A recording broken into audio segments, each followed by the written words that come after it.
আসসালামু আলাইকুম রহমতুল্লাহ। প্রিয় বন্ধুরা, আজ যেই যৌবনের শক্তিতে আপনি অপকর্ম করছেন, কাল সেই যৌবন আপনার থাকবে না এবং আপনি বিছানায় পড়ে থাকবেন। তাই সময় থাকতে এখনও শুধরান, আল্লাহর কাছে তওবা করুন এবং অপকর্ম থেকে মুক্তি লাভ করুন। ডিজে গান বাজিয়ে যেই মাটি আপনি কাঁপাচ্ছেন, সময়ের ব্যবধানে একদিন ওই মাটি আপনাকে কাঁপাবে।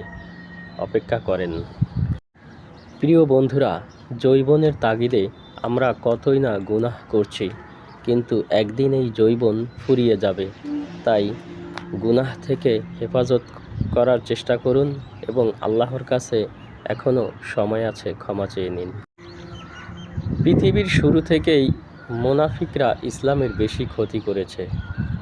তাই আল্লাহ পাক রব্বুল আলামিন মুনাফিকদেরকে হেদায়েত দান করুক, এই দোয়া আমরা সবাই করব ইনশাআল্লাহ।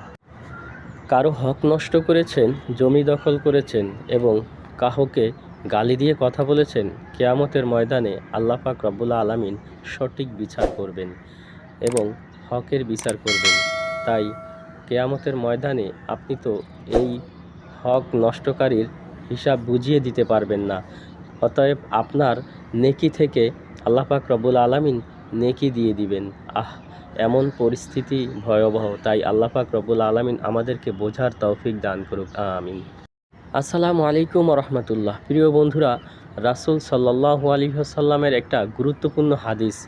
রাসূল সাল্লাল্লাহু আলাইহি ওয়াসাল্লাম বলেছেন, এমন একটা সময় আসবে আলেমদেরকে মানুষ মেনে চলবে না এবং ঘৃণা করবে, তাদের নিয়ে সমালোচনা করবে। তো সেই যুগ থেকে আল্লাহ পাক রব্বুল আলামিন আমাদেরকে হেফাজত করুক। আলেমদেরকে যেন আমরা অসম্মান না করি এবং তাদেরকে সম্মানজনক কথা বলি। সুবহানাল্লাহ। আল্লাহ আমাদেরকে কবুল করুক।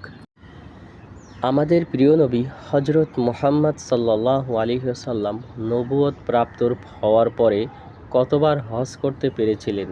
কেউ জানলে কমেন্ট বক্সে জানাবেন, আর না জানলে আমরা অবশ্যই জানাবো ইনশাআল্লাহ।